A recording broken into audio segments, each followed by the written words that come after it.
Today, we're going to talk about how success does not come in a single viral moment. It's not one retailer, it's not one partnership, it's not one big press feature or a lucky break. It comes with 15 years of staying in the game long enough for the small wins to compound. We're going to get into why most breakthrough moments are not actually breakthroughs, the reality of manufacturing really physical, low margin for error products, how customer service can be your absolute best marketing channel, and how intentionally choosing lifestyle and freedom over hyper growth, the type of path that can still create. It's a conversation about durability, patience, craftsmanship, and defining success on one's own terms. Our guest today is Mark Windsor. I am Adam Callinan. This is Growth Mavericks.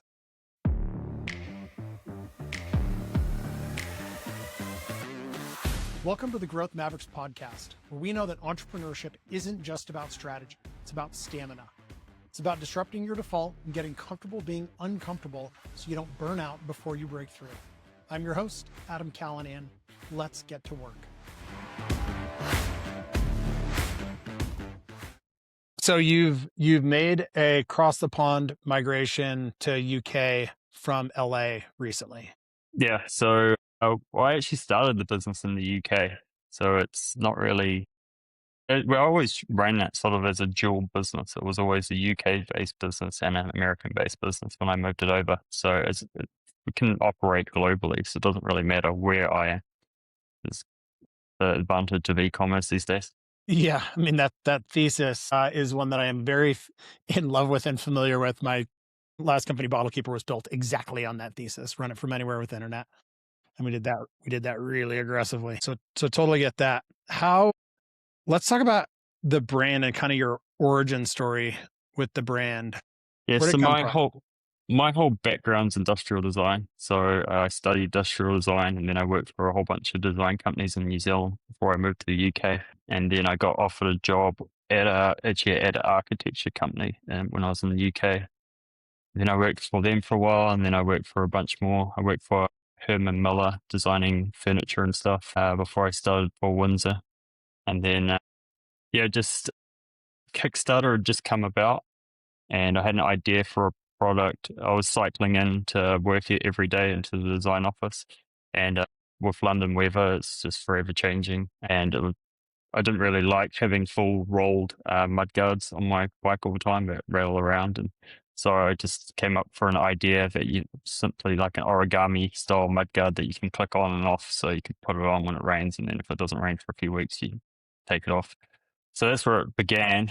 And then we launched on I launched on Kickstarter. So this is 2011. And then, back in, I think we did about $8,000, but I didn't have no benchmark to do. And that was enough to do. We were doing manufacturing locally. I actually had a stationary supplier because they did plastic sheets that they could distort and put fold lines and stuff in. Yeah, and so it just kicked off like that. And then this is really before the days of Shopify, and all that. And so we built a website, but the website was literally to send people to where to go. So we got it into a few cycle shops to begin with, and it wasn't purchasing online. It was literally you come to the website, you get interested, and we send you to Chain Reaction Cycles or Cycle Surgery or wherever we managed to get in to begin with. And then, so that's where it really started. And then the whole thing when I started the brand, it was always design first. Because I saw a lot of brands that they were very business orientated, and I'm a designer. So I just wanted to keep it. Design was sort of the heart of everything we did. And then I got an idea for an outdoors product. It was called the Muncher. It was like a multi-use titanium sport because it did a lot of hiking and stuff. And it was just a multi-use tool, multi-use utensil, I guess you'd call it. And titanium lightweight, so you just chuck it in your bag and it can do like about 10 different things, but you just forget about it. It's there when you need it. And then we moved into the outdoor industry, which we found a lot easier. By that point, there was 2 of us, I think. And we found it a lot easier. There was just what happened in the cycle industry is there was lots of distributors and bigger brands, and what they'd do is they'd just buy up and control spaces. And if you didn't And then in the UK as well, it was very controlled by these, at the time, it was two online retailers, Wiggle and Chain Reaction. This is in like 2010, I think, or so, and or 2011. And yeah, I found once we got in the outdoor industry, everyone was just much easier to deal with, and everyone wanted to sort of give you a try, rather than in the bike industry, it was a bit more restrictive who would, help you out when you were first starting out. So you migrated out of the bike industry. I mean, I'm on the side. I was digging around in here yesterday and today, and I don't see any foldable mud flaps left. No, So long gone. There was another brand at the time. There was just two of us doing it. I can't remember which one came out first, but it was one of those ones we just must have been designing it at the same time. I think, what was it called? It was called R Saver. Yeah, that was the one that came out at the same time. I think they've kept on going, but yeah, we've moved out of the bike industry a long time. We've still got some bike multi-tools that we sell, but yeah, that was the next product before we go into the outdoor products. well, you can definitely tell that you have a design first thesis, because the products are beautiful. They are like they're all individually these epic works of functional art. It's really, really cool. It's really cool to see. But there's an important like testament in there when you start companies for, you super early stage or pre-entrepreneurial entrepreneurs, that what you think it's going to become versus what it starts at are often two entirely different things. Yeah, definitely. And you just need to begin and to find, use tack and zig and zag and do whatever you need to keep going. But if you don't begin, you don't ever know. That's And then the key where the piece. path Just move. goes, just jump on the trail and then see where it goes, and then adapt. And like I said, I started in 2011, so technology has changed absolutely everything. Where we were literally a B2B brand to begin with, we only sold to wholesalers because there wasn't even really, there was some e-commerce, but it was very limited. And then, yeah, all the internet companies that started up at the time, Shopify kicked in and changed everything, and you just sort of roll with the punches. And we had, I think it was, we did outdoor retailer in 2016, and we got REI. They started stocking our products, and this was the muncher, that multi-use utensil. And so we thought everything was going to change overnight by getting into them as well. And then we learned that lesson that, that what you think is going to change everything sometimes doesn't change that much at all. I don't know, a lot of your listeners and stuff, a lot of people, when they think they get press and they get in a big press publication, they think that suddenly the orders are just going to boom and stuff. And we've had that before. We get into, I don't know, I think it was like men's health and things like this. We thought, this is going to be a changing point. And then it's like, you have a little bit of an uptick, and then it comes right back down very quickly.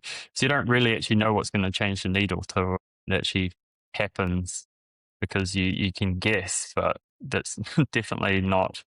And you have these presumptions about what's going to change it. And then I think I listened to quite a lot of your podcasts before, and it's, just a slow, hard grind that gets you there in the end. But I don't know, we've never... exact same experience. Yeah. Yeah.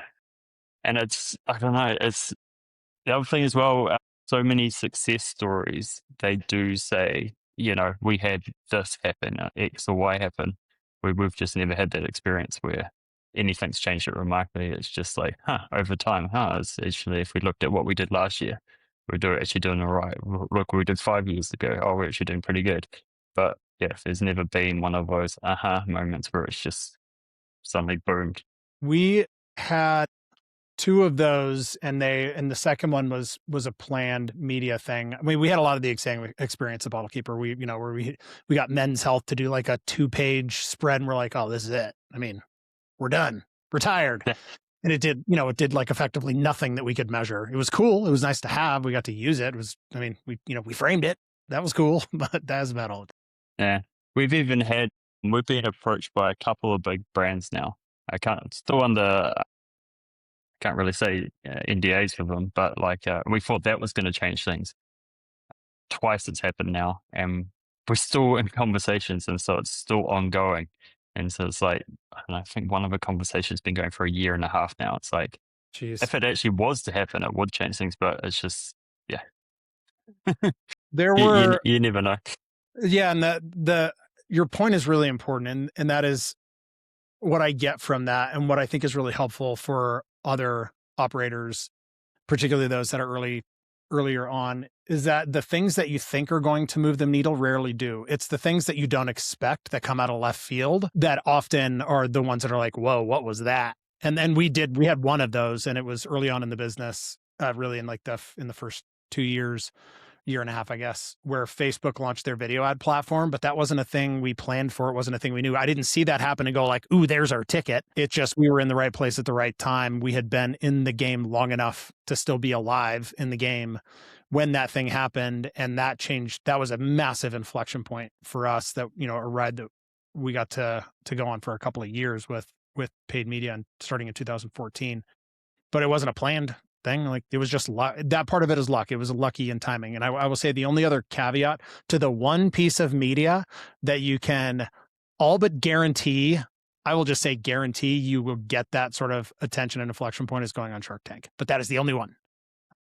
Anything else, like maybe it does something, maybe it doesn't. I mean, we did Good Morning America a number of times, and that had a really big sales implication into it. It was expensive because you have to like sell your product at half price and then pay half of what you get from that to the to the network or whatever. So it's like, we used to use it once a year, maybe every other year, to like get rid of old stuff that we didn't want anymore. We'd go and do a sale on, Yeah, and Good it's Morning just like America. short-term gain, the one big Exactly. spike, and then it would drop down, and then 100%. sometimes no big spike. Yeah, saying a bit more about that, the ones that have always sort of come about, that have actually made usually change, have just come from talking to other founders. And it's just like that backwards and forwards of, have you tried this? Have you tried this? Have you tried this? Over and over again. And then people swear by some things, and then you try it, and it's like, well, it didn't work for us. And then they might be saying, I don't know, it sort of works. And then you try it, and then it's like, oh, this actually really works with our brand. And you never know what that's going to be, because every brand's different. So, because some people, just say things are going to, this is the thing you need to do, and they're with such certainty, and then you try it and you feel a bit disappointed because it didn't work for you the same way. But then something else that doesn't really work for someone else can work for you. And I think of it, there are more gems in there. Like, I think of businesses as a whole, and this fits really well within that, as just a big giant puzzle. You're basically assembling a 1,000-piece puzzle. All the puzzle pieces aren't the same size. They're not all equally important, but that company that worked well, that puzzle piece fit well in their puzzle, and it impacted their puzzle differently than your puzzle or my puzzle. We're putting together a different puzzle. The pieces are different. Maybe it works, maybe it kind of fits, maybe it doesn't fit at all. And sometimes you can do the same puzzle over and over, and you still get the same benefits, and you just repeat the process. And then it might slowly start to die down, and then you need to move on to doing another puzzle. Absolutely. Yeah. So how do you, coming from a manufacturing standpoint, we were making things that had tight tolerances, but not like this. How do you make these like incredibly, beautifully designed bowls and plates and cutlery and all these accessories and this stuff? How hard is this stuff to manufacture from a design tolerance standpoint? We make our life quite hard for ourselves. So that's kind of what I would think. Yeah, one of the other main things when I started was the brand was sustainability. And right from when design school, I remember reading this Cradle to Cradle by William McDowell, and it goes into, I think he was a partner with a chemist, and it goes into the whole chemistry behind materials. So I always wanted to use sustainable materials, and sustainability is way overhyped these days because it can really be simplified. It's just like, does this material have an never-ending life cycle where it can just be reused over and over again? And there's really only one material that can do that, and that's metal. And that's why it has this aftermarket value. So when you make metal products, this is when I used to design lots of products that had injection molds and things, and you're talking, you can do whatever. Like, from a design point, plastic's cheating. Plastic's such an amazing material from a designer's point of view because you can make it do anything. You can put it into any form. You can have 0.02 of a tolerance, and it can just do anything. But, you're taking this ore, oil, mixing up some other chemicals, putting it out into the world, and then 99% of the time, it's just going to be thrown into a hole in the ground and then does whatever it does in that hole, which no one really knows for a long time. So, but metal, why people go around, why there's always scrap metal deals and stuff, is why these people are like making their living collecting metal, is it holds its value. So it just goes right back to, if it's aluminium, if it's steel, titanium, whatever. Well, most metals, some aren't that recyclable, but majority of them are. And anyway, long story short, that's why we make it so hard for ourselves, because when you're doing these things that need tight tolerance, say for the bowls and plates that have these magnets, and that you're using them tolerances of the material. So it takes a lot of trial and error, but also a lot of, when they're doing the checks afterwards, you have to basically design particular quality controls that make sure that everything's going to align. Yeah. But yeah, so we make life hard for ourselves. If we were to do a lot more plastic products like a lot of our competitors do, then, and we can design way much quicker as well, because when you're, making these products out of more sustainable materials, and especially like we've started using wood now, and that chopping board behind it, that's even, wood's got a mind of its own because it warps, and it all depends on the, you're not only designing for what it is at the manufacturing point of view, you're designing for what humidity someone's going to be using it in. So you have these huge tolerances that you have to deal with.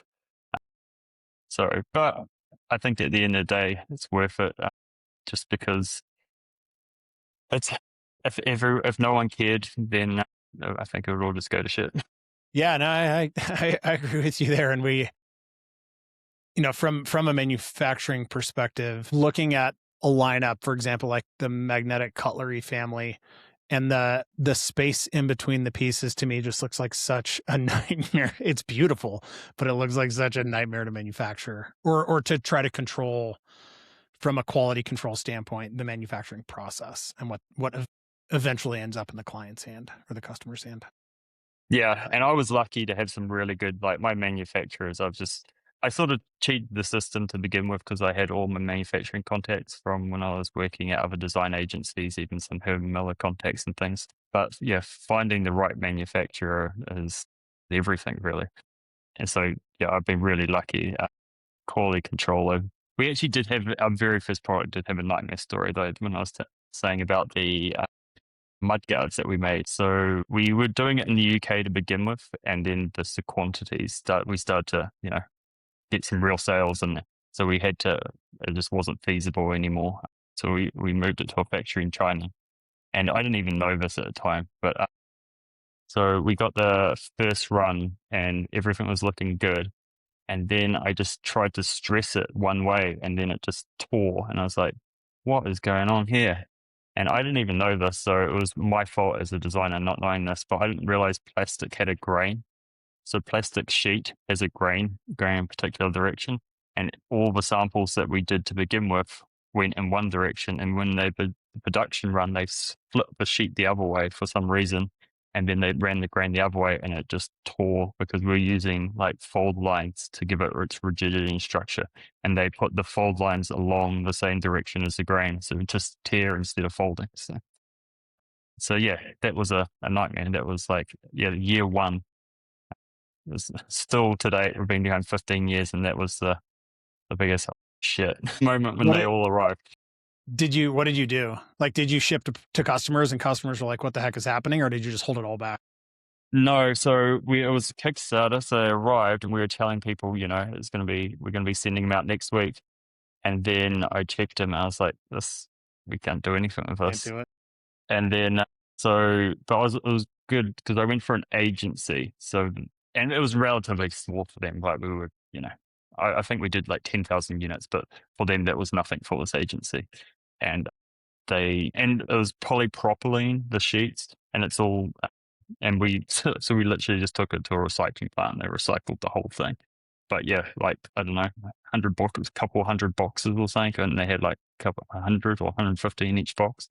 But anyway, they did the whole production run again, because they actually, I looked back at the drawings, and one of their engineers did know there was a grain thing, and they put on the drawing, grain needs to go this way. So it was like, That's good. So they If you technically did it get out wrong. of jail right there. Yeah. So how long did it take to get the new product, and what did you tell the customers? So that's the thing with Kickstarter is it's like if you're we were just brutally honest. We told them I had showed a video exactly what like there was nothing held back, and if you're just brutally honest with your customers, a lot of times everyone's sort of in the ride with it, especially in those early days of Kickstarter. And if you're just really showing that you're doing everything possibly can to get them the product that they pay for, then, if they had to wait, I think, another 2.5, 3 months for us to get it, there's very little complaints. And we were just up there the whole way through the journey. So they sort of rode the wave with us, which I sort of still do to this very day, even though we haven't had quite that experience again. But just brutally honest and I think it really helps to be. I don't know, when you try to hide things, then it's always going to come back to bite. Quick break, and this one is personal. Your ROAS is lying to you. I know this because mine lied to me for years. When I was building Bottle Keeper, I'd see a 4x ROAS or 5x ROAS, and I think we were absolutely crushing it.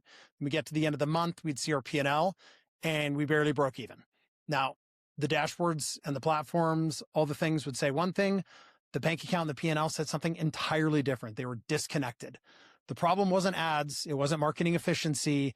It's that those output metrics like ROAS and MER, they don't account for all the stuff that crushes your margins. These are things that are shipping and fulfillment, credit card fees, Shopify fees, the marketing agency we're using, the paid media itself. That's the only thing that ROAS accounts for.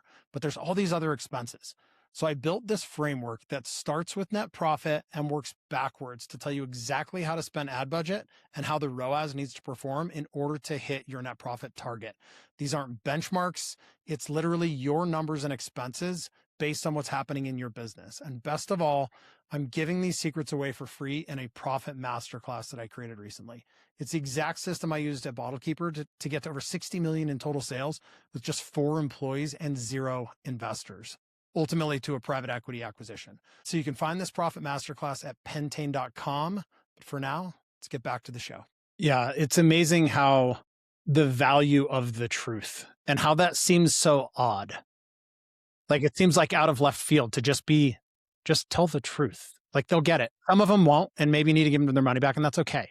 We had a lot of those experiences. We had one in particular at the very beginning, probably year 2 in the company, where we launched the product in one shape, one size, one color, just stainless steel. It was like the model, the Ford. You can have it as long as it's black. You can have any color you want as long as it's black. We received the products. We did not test the paint at the factory because we were so back ordered. Like we had basically pre-sold the entire inventory. And we had red and blue, and we got the products and had it tested at a laboratory. We just picked a laboratory on the internet, and it tested way over the lead paint limit. Yeah, it's not what you and want. and these customers have been waiting for this stuff for months. I mean, it was thousands, like probably 5,000 units.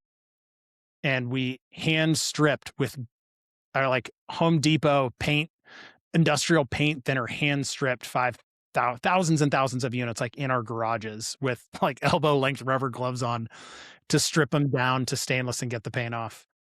And we were I've heard the same thing. I've heard that story so many times where there's one little thing that needs to be changed with a product. So the founder will sit there with 10,000 of them in their garage, and they'll sit and just remove that, add that, whatever they need to do.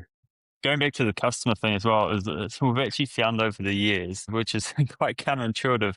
If you make a mistake, own up to it and make it right, you actually create a customer with so much more loyalty 100%. than if you just shipped it arrived fine, everything was great. It's some of the most valuable customers and some of the best word-to-word mouth customers, which is such a good marketing channel, are the people that things went wrong and then you made it right. Obviously, it's really hard to do on scale, and it becomes more and more difficult, but customer service is such an integral part of a brand. Yeah, we had the exact experience. Could not agree with that more. Taking advantage of the catastrophe is an amazingly. It's the right thing to do. Let's be clear. Doing the right thing is the right thing to do, and it's really and not you feel good about it as well as it being beneficial. Yeah, it might not be the easy thing to do, but it is the right thing to do. And you are absolutely right. The reality is that's how you take a customer that might be upset about something and make them like your best friend. Like Spokesperson. Yeah. you're absolutely your spokesperson for the business. And that doesn't need to be in like, a whole inventory thing catastrophe. I mean, we looked at that just from a customer service standpoint. Every single time I literally had this thing called the decree of holy shit. And it was written in like old English script, 3 paragraphs that all it did was explain the experience that we wanted every customer that came through Bottle Keeper to have. And that was, we wanted them to leave that experience going, holy shit, I can't believe that just happened. Everything. So you build it down, like all the way down into the customer service level where the agent or whoever it is dealing with that person is trying to provide that experience. And you take these people that are pissed for stuff that's like, a lot of which is entirely out of your control. Like FedEx screwed up their shipment, but it's before Christmas. And the reality is like, they don't have a gift to give to whoever they're trying to give it to. Yeah. But and there's this thing that we apply to anything. It's just like kill them with kindness, because they can come in really hot and really aggressive. And if you just be so pleasant, then it just diffuses the situation so quickly, where I think in the very beginning, when I was just running it by myself, they catch you at the wrong moment, you just like fire something back. That is not the way to do it. Yeah. I mean, you have to remember, like, one, you have no idea what else is going on in other people's lives, but they also, like, customer service as a whole sucks. And they expect, because they haven't experienced it yet, to get from you what they get from everywhere else, which is awful.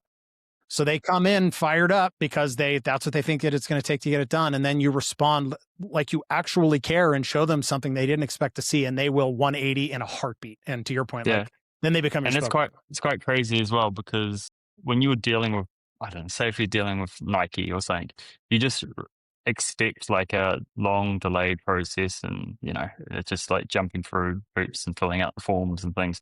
But then if you like actually get to talk to someone, and then or even it's just email and it's like one person, especially when you start out, it's just like it's so valuable compared to majority of our other interactions that they're having, especially when you explain who you are. Like I did the customer service for the first 7 years, and it would just be like, Mark, founder, and they're like, really? Yeah, I'm still doing it. It's just me, so there's no alternative. We had an automated, I mean, it was automated, but like it came from my email that went out to every customer, and it was a super personal, like, thank you. We could not be doing this without you. This is all for you, about you. It was short and succinct. If you have questions, comments, thoughts, anything, reply to this email and I will help you. And when they replied, it came back to me. And like at scale, I was getting like hundreds of replies a day, but I set up systems to be able to respond back or deal with every single one of them. And that like blew people's minds. To your point. Yeah. And then you're cutting down your meta ads and just letting other people tell their friends about your product, rather than relying purely on those other marketing channels. Yeah, absolutely. But yeah, it's very hard to do it at scale. Yeah. But then you've got, it's a good problem.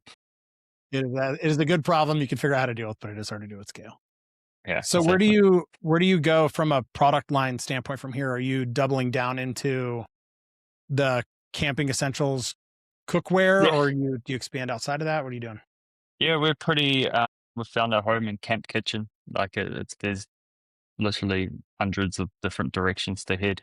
So what we find is we usually, what's worked best is if you bring out another product that complements one of your existing products. That really helps. That's what we're doing. We've got a few designs in the go where it's, complementing, it's creating like a things that you can bundle together, and it just makes sense.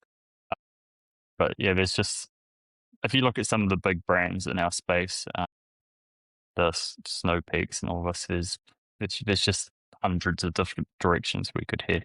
So that's not really a problem. The problem is more me having the time to get back to designing. I'm trying to address that with everything I have at the moment too, because I'm doing admin and marketing 90% of the time, where if I was to be designing 90% of the time, then it would be, a whole different story. So the concentration point at the moment is trying to actually get not what to design, but how to get back the time to actually design.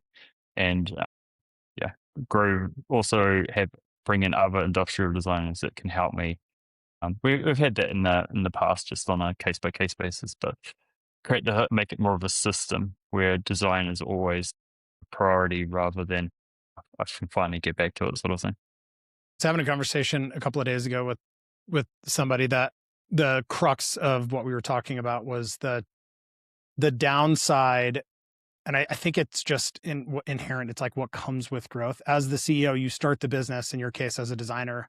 In my case, like I love the early stage grind of like solving all the puzzles and figuring the things out and putting the things together. But as you scale and grow, you end up, in your case, maybe not doing the things that you love doing, like admin and marketing, and not doing design. In my case, I ended up doing legal and patent infringement and also, some admin and these things that I really they weren't enjoyable, which is a big part of why we eventually started saying yes to potential acquirers and exited that business.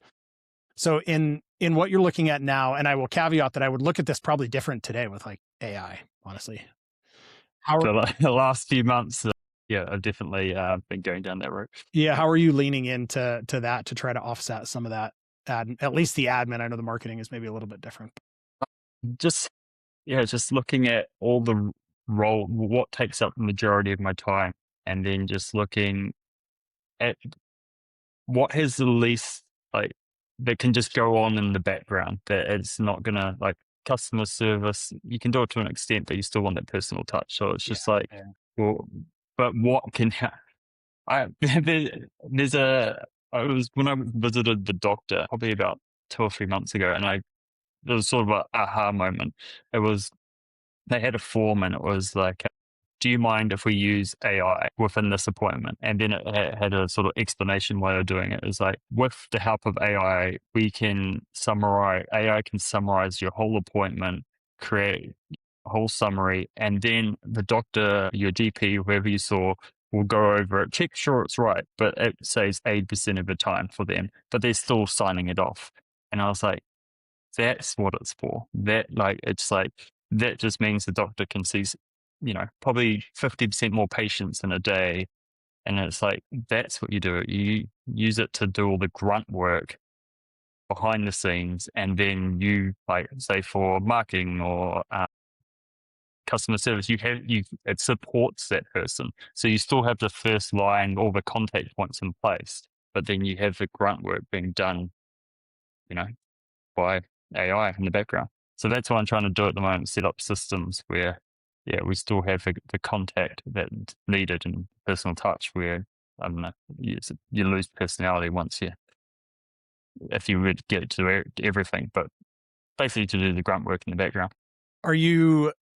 Have you gone down the rabbit hole of some of the third-party agent systems to overlay on top of an LLM like OpenClaw or Hermes Agent or any of those?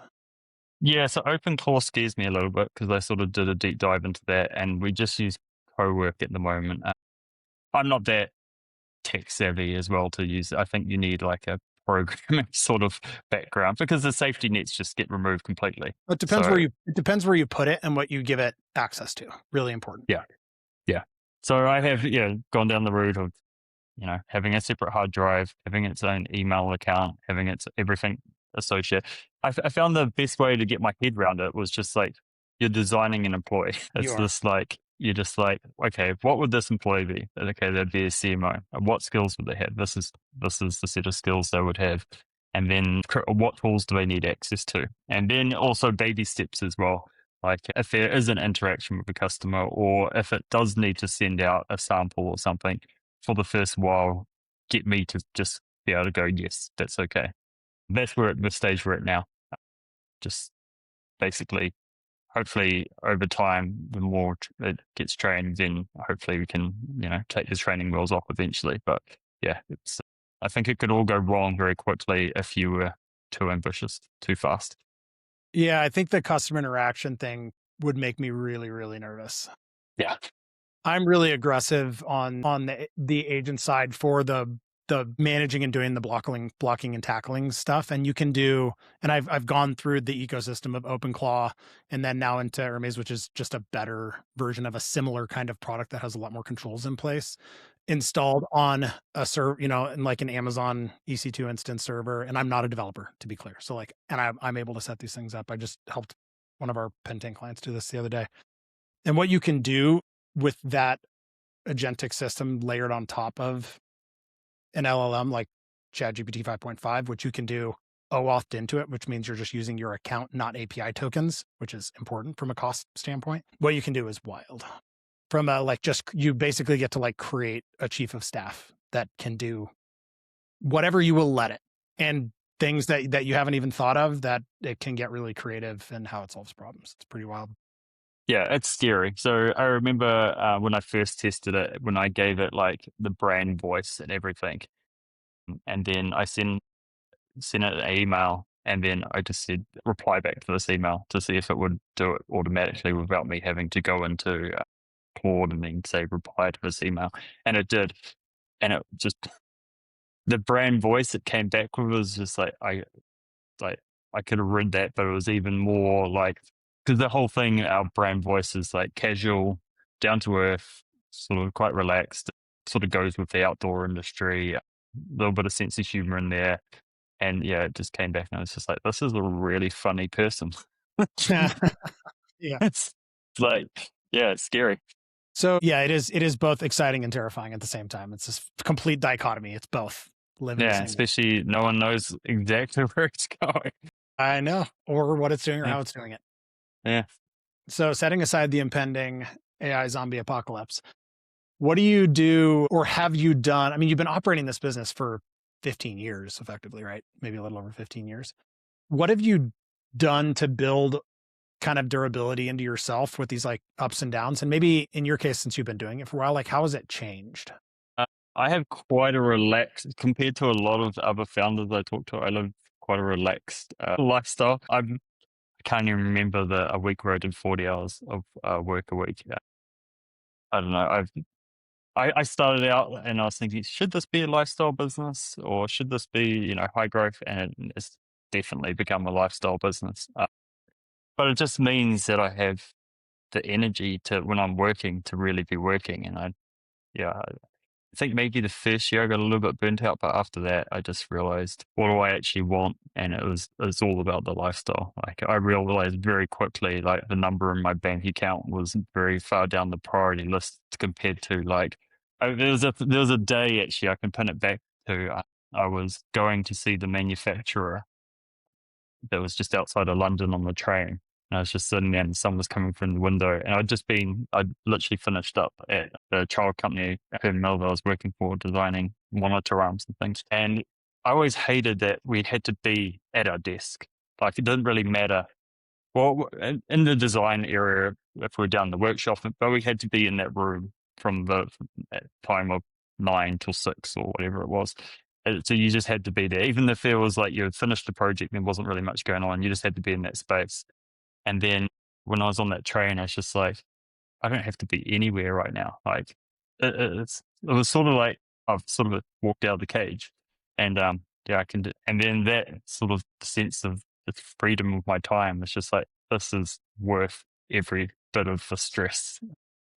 So yeah, it's always been about the lifestyle that running your own business. Because yes, there's heaps of detriments to it as well, and stress can be one of them. But God, is it worth it? Having the priority and self-realization around what is important to you is critical. And I think that's a huge thing that people have a tendency to miss. I think we have a tendency to just kind of look at maybe partly because it's inherent in everything that we read and see everywhere, is that it has to be high growth and it has to be some VC thing and it has to be some crazy outcome and it has to, so we're sort of at least as Americans, we're kind of ingrained in that from a reasonably young age.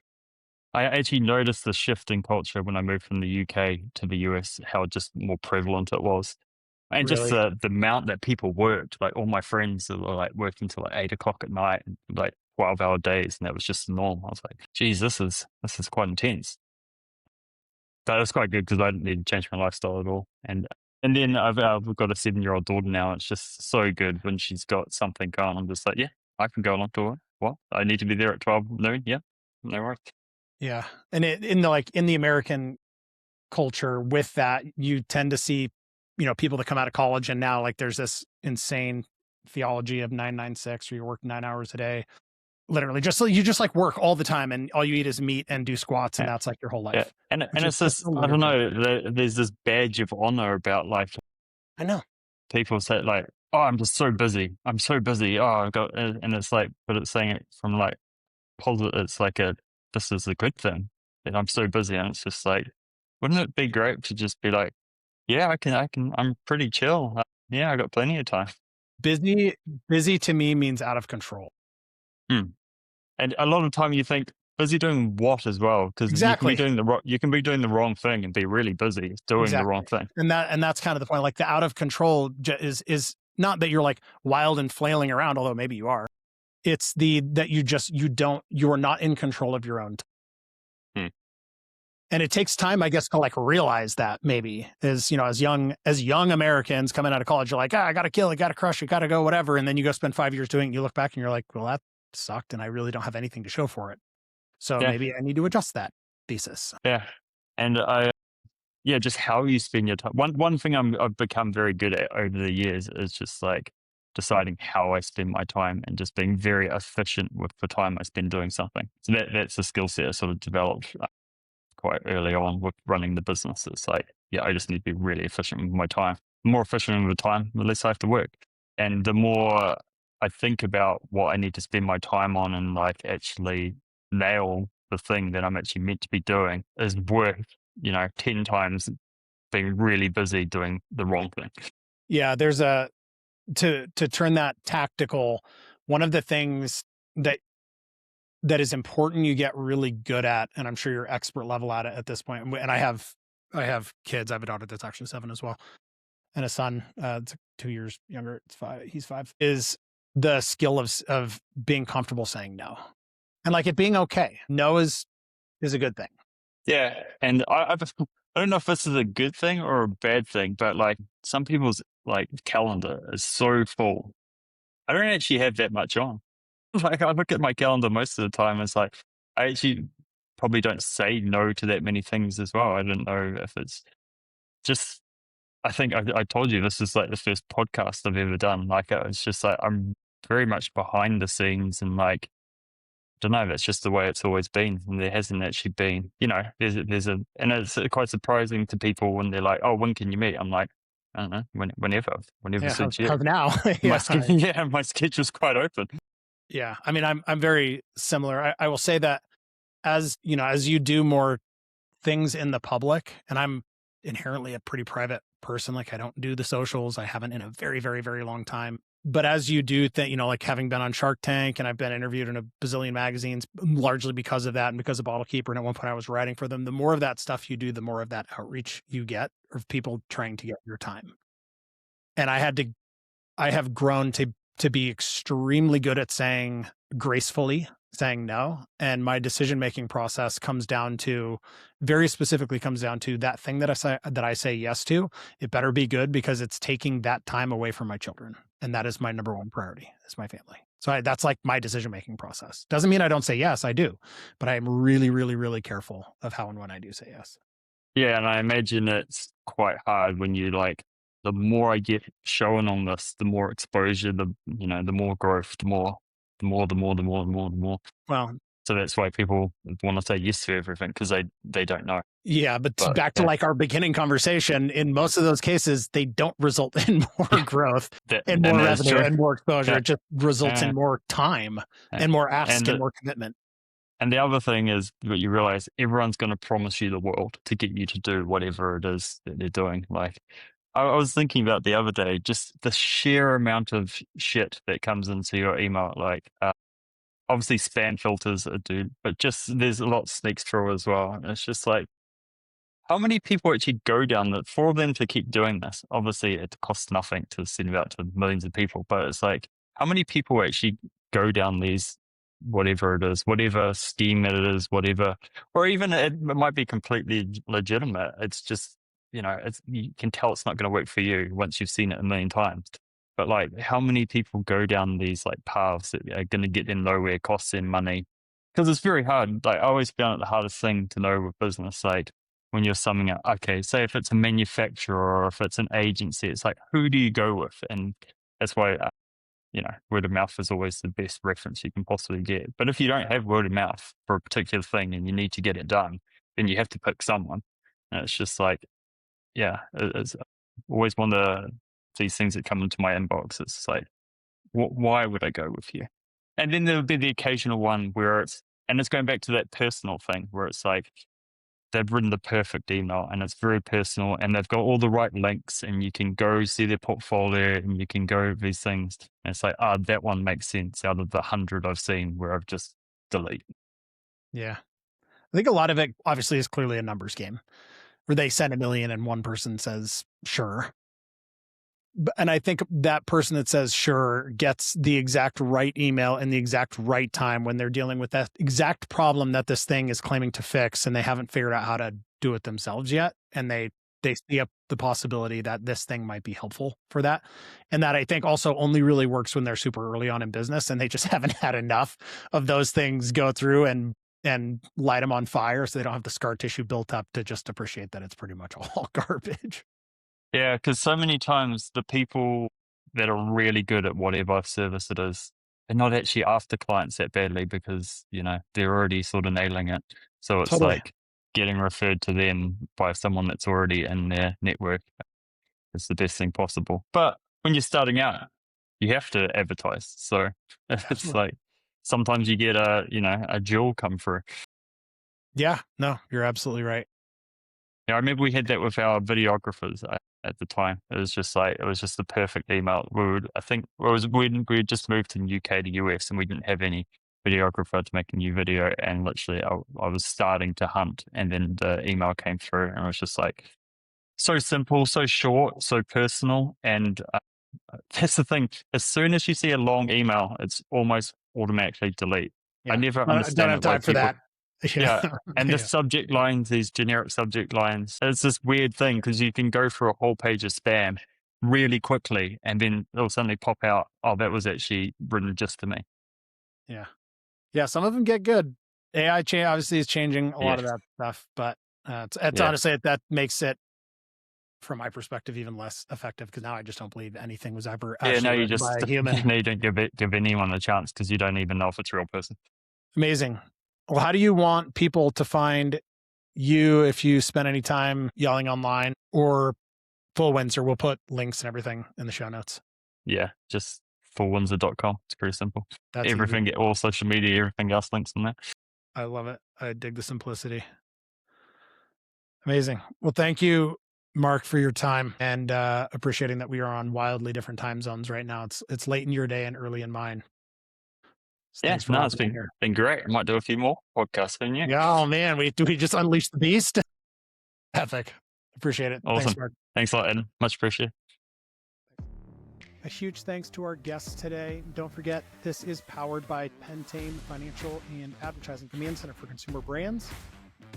Stop what you're doing, put your phone down, walk away from the computer screen, go outside, get some air, do something hard, push your limits, get uncomfortable, become more durable and more resilient, create the stamina required to get through those entrepreneurial barriers, stay in the game for as long as you can, and we will see you next time.